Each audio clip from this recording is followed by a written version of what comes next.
В Казахстане новые случаи заражения коронавирусом. В страну завезены экспресс-тесты, но сдать анализы смогут отнюдь не все. Тем временем в Алматы ужесточают правила передвижения граждан. Не такие трудности мы переживали, начиная с 90-го года, и это преодолеем. Правительство Кыргызстана не сможет помочь своим бизнесменам. Экономика под беспрецедентным ударом. Будущее зависит от международных доноров.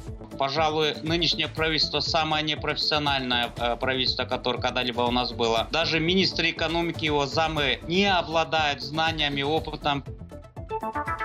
Жителям Таджикистана рекомендации специалистов не указ. В стране начался ажиотаж. Народ массово скупает лимоны и чеснок. Я пришла на рынок, чтобы купить чеснок. Он очень полезен для профилактики. Вы смотрите информационную программу «Настоящее время Азия» в пражской студии. Я Александр Касаткин. Здравствуйте. В Казахстане сегодня выявили еще 15 случаев заражения коронавирусом. В итоге на данный момент в стране зарегистрировано 670 случаев. При этом Минздрав сообщает, что с начала появления COVID-19 в республике выздоровели уже 50 человек. Тем временем в Казахстан завезены экспресс-тесты, но сдать анализы смогут не все. На прямой связи наш алматинский корреспондент Шолпан Оразбекова. Шолпан, привет. Расскажи, пожалуйста, кто может пройти экспресс-тесты и что об этом говорят чиновники? Приветствую, Александр. Сегодня главный санврач Алматы на онлайн-брифинге, хоть сначала и говорила, что любой желающий может пройти эти тесты, на самом деле это не так. В первую очередь эти тесты будут проходить люди с подозрением на коронавирус, их контактные, прибывшие из-за рубежа и медработники. Как известно, у нас и среди медиков 120 зараженных. Но весь алгоритм проведения этих тестов пока не ясен. Чиновники обещают сообщить подробности позже. Но почему не все могут пройти? Потому что если человек обнаружил у себя признаки коронавируса, он должен эти признаки описать на сайте Республиканского центра электронного здравоохранения, и только потом будет решено, подходят ли ваши симптомы коронавируса. Если да, то человека оповещат СМС-сообщением и пригласят в один из пунктов.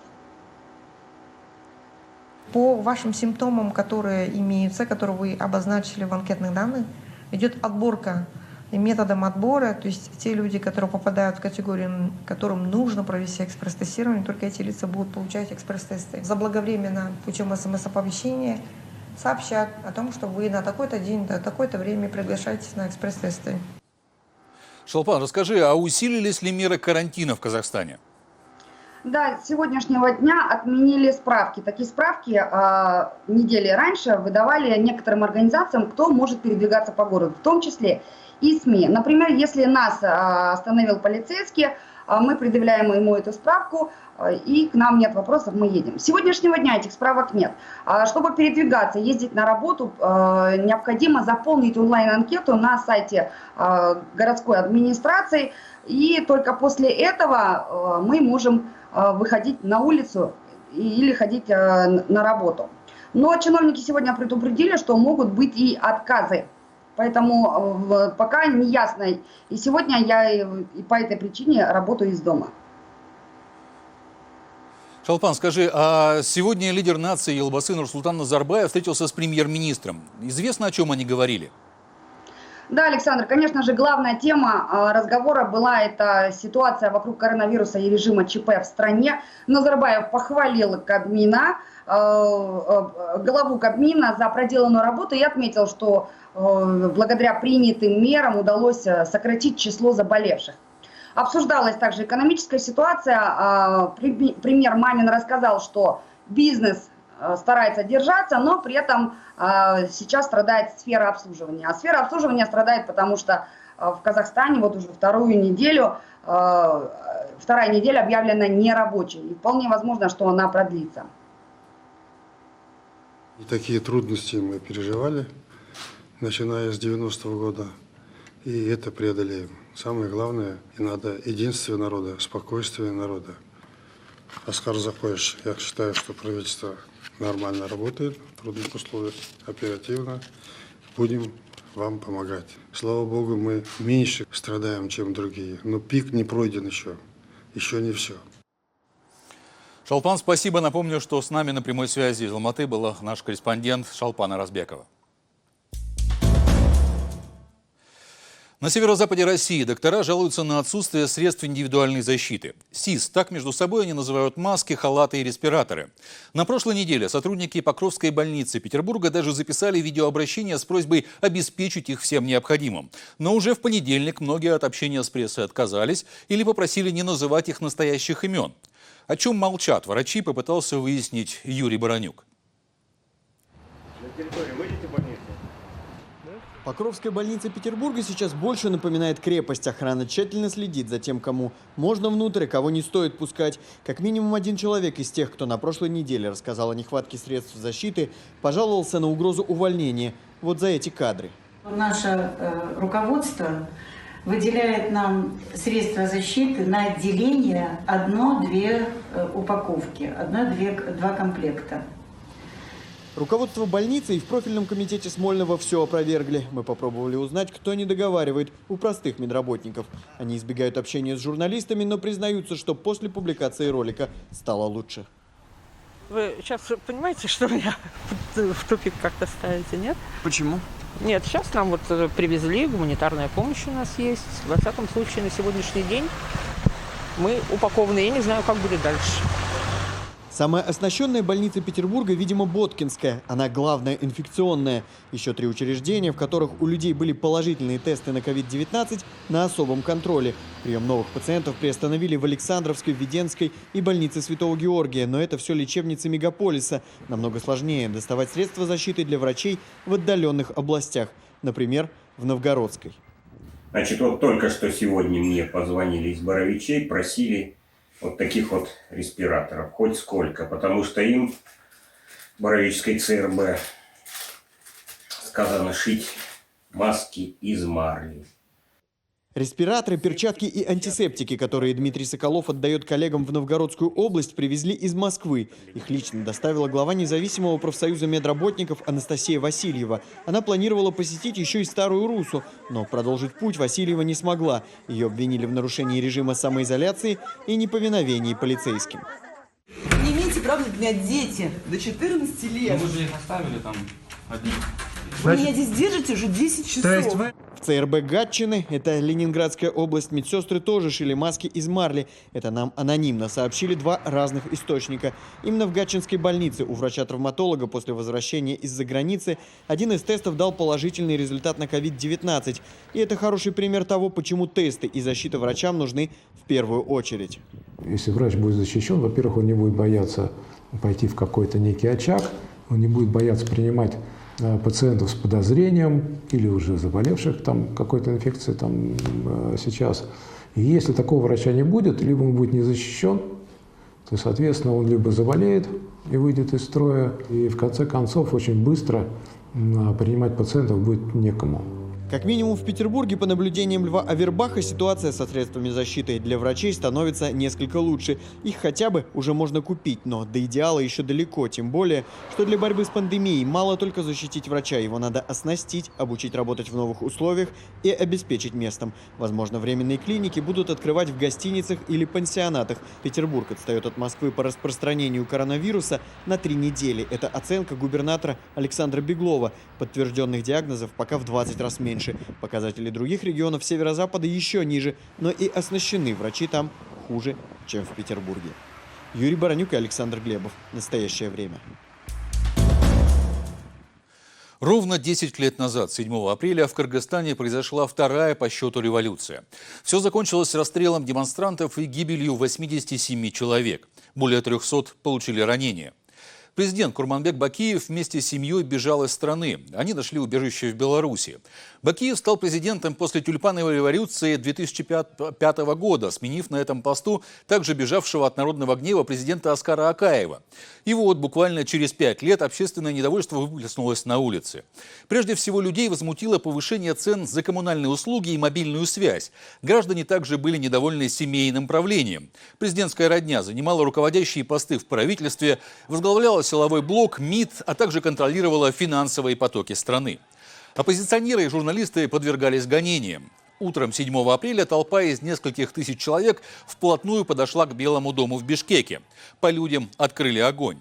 Несмотря на это, к вечеру здание правительства было взято штурмом, а Бишкек оказался во власти мародеров. Жертв 7 апреля назвали героями и похоронили в мемориальном комплексе Ата-Абиид, рядом с жертвами сталинских репрессий. Позже в честь этой даты переименовали улицы, установили памятники, а день Второй революции стал красным днем календаря. Курманбека Бакиева заочно приговорили к пожизненному заключению. Еще 12 человек заразились коронавирусом в Кыргызстане, половина из них медики. Итого из более 200 инфицированных около 20 человек работники больниц. Точная цифра неизвестна.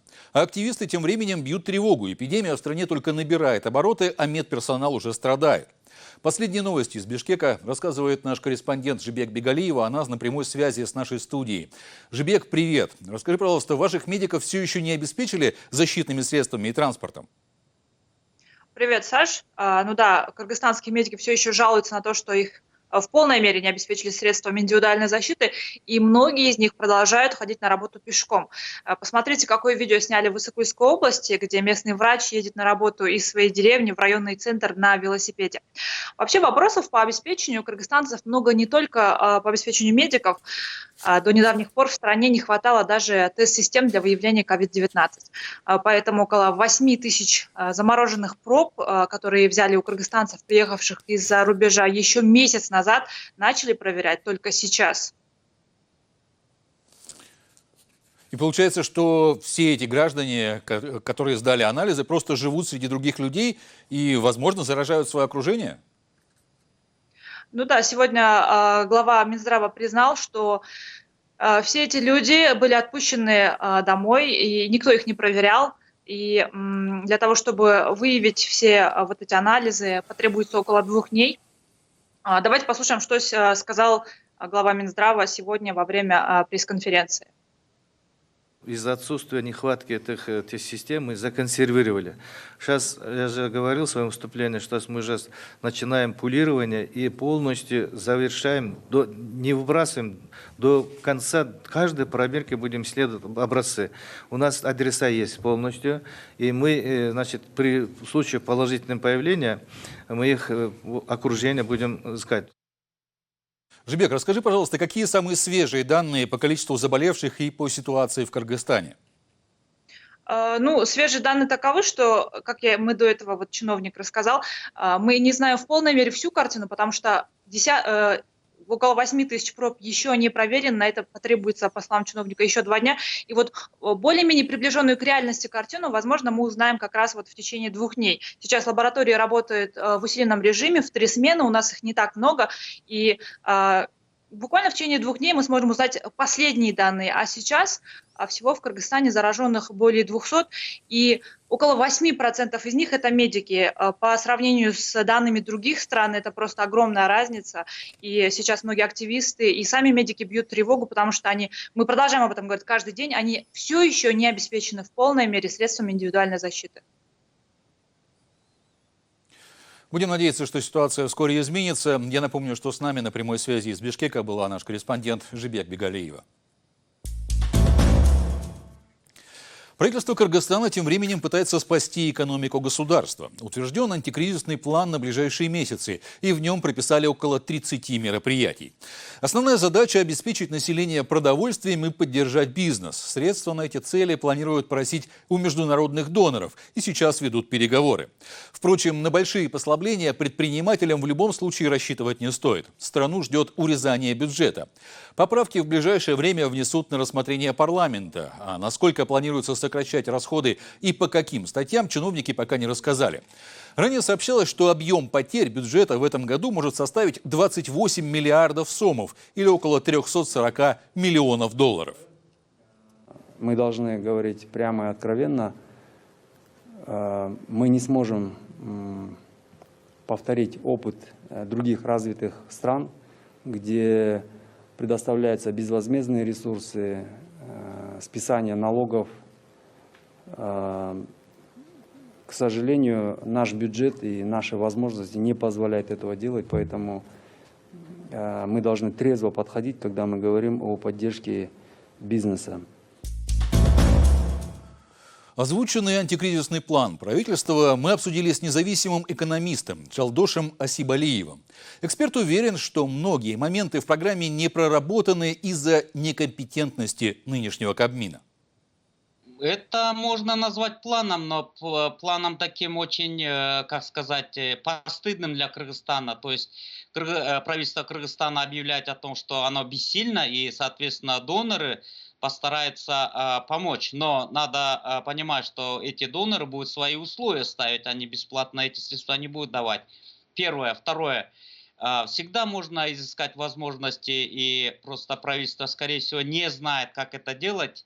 И это в связи с тем, что, пожалуй, нынешнее правительство самое непрофессиональное правительство, которое когда-либо у нас было. Даже министры экономики, его замы, недавно назначенные, они не обладают знаниями, опытом по вопросам экономики. А еще Асибалиев считает, что при желании руководство страны могло найти ресурсы для поддержания предпринимателей внутри страны. То, что вице-премьер-министр говорит, что у правительства нет ресурсов, это неправда, потому что в соответствии с законом Кыргызской республики о республиканском бюджете у премьер-министра и у президента есть так называемый резервный фонд. Это 1% от общих доходов бюджета, то есть там сотни миллионов сомов есть, которые потенциально могли бы направлены для того, чтобы поддержать экономику и бизнесменов. По мнению экономиста, страна будет тяжело оправляться от последствий пандемии и введения режима чрезвычайного положения. Асибалиев считает, что снижение объема переводов от мигрантов, закрытие предприятий и резкий рост безработицы уже в ближайшее время может ударить по многим секторам экономики Кыргызстана. Я не хочу сеять панику, но надо быть реалистом. Даже такие сильные страны, как Германия, США, Испания, Италия, Япония уже прогнозируют, что будет спад экономики. В Кыргызстане этот спад будет несколько раз сильнее, потому что экономический потенциал очень слабый и правительство очень слабое. Дальше держать население без денег и без продуктов питания смысла нету. И также надо понимать, что продовольственную безопасность можно обеспечить, если только фермеры могут покупать фураж и корма для своего скота, но все скотные рынки закрыты, получается, и у крестьян сейчас вопрос, что делать. Финансовые проблемы испытывают и казахстанцы. Коронавирус больно ударил по малому и среднему бизнесу. Граждане в крупных городах вынуждены работать из дома. Многие терпят убытки. Но люди пока что не отчаиваются. В работе на удаленке некоторые из них даже находят свои плюсы. Какие именно, попробовал выяснить Ернур Дасжанов. Ставалу, ставале, ставало. Салтанат Жаркибаева привыкает к новому формату работы – из дома. Она – тренер по постановке речи и голоса. Раньше все занятия проходили в специальной студии. Из-за карантина ее пришлось закрыть. Девушка признается, поначалу было немного страшно за свое дело, но спустя несколько дней она решила не отчаиваться и проводить уроки онлайн. Разумеется, нам пришлось сократить заработные платы нашим сотрудникам, но это не помешало нам ввести ежемесячные бонусы за выполнение плана. Что касаемо планов на будущее, то мы в любом случае будем пересматривать свои взгляды на онлайн-обучение и постараемся сделать так, чтобы каждый наш студент получил качественное образование, не выходя из дома. Карантин, на удивление, пошел на пользу, говорит Салтанат. Число клиентов растет, плюс не нужно платить за аренду помещения. Существенно сэкономить на плате за студию удалось и Касымхану Али. Его образовательный центр для школьников существует 3 года. С приходом коронавируса школу также пришлось закрыть и уйти в онлайн. Это сильно ударило по бизнесу. Количество клиентов сократилось в 5 раз. Да, конечно, классно то, что мы можем работать, находясь из дома, но с финансовой точки зрения карантин сказался очень негативно, потому что не все родители согласны были переводить детей на обучение онлайн, это во-первых, а во-вторых, не у всех теперь есть деньги, финансовая возможность оплачивать занятия. Молодой предприниматель не отчаивается. Говорит, что это временная проблема. Клиенты придут, ведь эксперимент от Министерства образования с переводом школьников на онлайн-обучение провалился. Главное сейчас, утверждает Касымхан, поменять собственный подход в преподавании и предложить выгодные условия населению. С этим согласна и предпринимательница из Алматы Айша Урымбаева. По ее словам, карантин в очередной раз доказал, что будущее за дистанционным обучением и работой. Карантин также показал нам, что нужно развивать цифровую грамотность не только среди детей, но и среди взрослых тоже. А я, в свою очередь, как предприниматель, увидела огромную перспективу в онлайн-образовании. И сейчас мы привлекаем инвестиции на онлайн-школу для рынка СНГ. Карантин не приговор. Многие казахстанцы понимают это и стараются не сидеть сложа руки. Каждый по-своему готовится к новой реальности. После коронавируса она точно будет иной. Ернур Душанов, Ганизат Оспанов. Настоящее время. Азия. Казахстан. Чеснок, лимоны и дым гармалы обыкновенный усиливают иммунитет и спасут от коронавируса. Именно так считают многие таджикистанцы. Высокий спрос на рынках страны привел к тому, что чеснок и лимоны подорожали в 3 раза, а гармала в 2. Почему жители Таджикистана верят в чудодейственные возможности этих продуктов, выяснял Анушервон Арипов.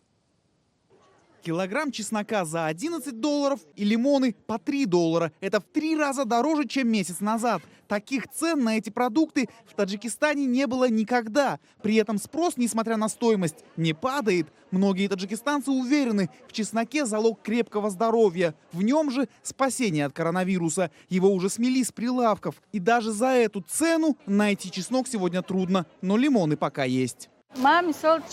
Я пришла на рынок, чтобы купить чеснок. Он очень полезен для профилактики.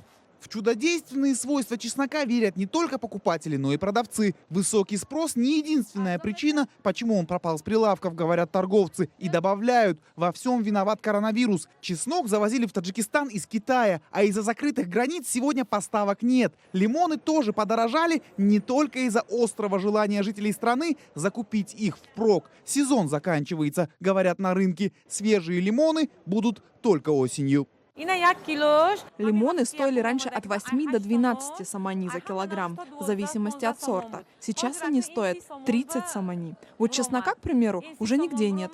Цена до того, как он закончился, поднялась с 40 до 120 самани, так как его раньше завозили из Китая, а сейчас поставок нет. Запасы подошли к концу. В торговом зале главного столичного рынка дымно, но это не пожар. Торговцы жгут сушеную гармалу обыкновенную. Считается, что дым этой травы убивает вирусы и микробы, поэтому спрос на гармалу тоже вырос, но не намного. В горах Таджикистана этой травы в избытке. На гармалу спрос ниже, чем на чеснок, лимоны и имбирь, но он все же вырос. Цена на лимоны вряд ли упадет, придется ждать осени. Зато местный чеснок созреет на полях уже через пару недель и поступит на рынки. Тем, кто не успел сделать запасы, отчаиваться не стоит. Нужно лишь немного подождать. Анушервон Арипов, Насим Исамов. Настоящее время. Азия. И это были все новости, о которых мы хотели вам рассказать. Смотрите нас в социальных сетях, в эфире своих национальных телеканалов и в режиме прямого эфира на канале «Настоящее время» в Ютубе. 24 часа в сутки, 7 дней в неделю. С вами был Александр Касаткин. Будьте здоровы!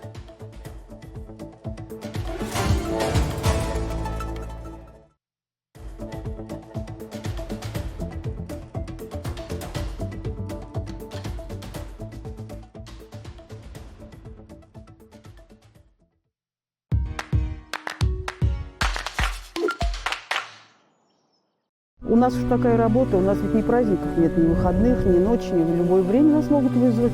Если ты носишь маску, то ты как бы выиграешь в любом случае. Если все хорошо, ну хорошо. Если все плохо, я не заражусь. Приходят списки нам с аэропорта. Они списки, мы отслеживаем, кто прибыл. Обычных масок их не хватает. По-моему, выдают в лучшем случае это одну маску на день. Ну и, конечно, бедственное положение. Они сами говорят, это, то есть медицина гибнет. Покупают, понимаете, парацетамол как хлеб, 20 по 30 упаковок.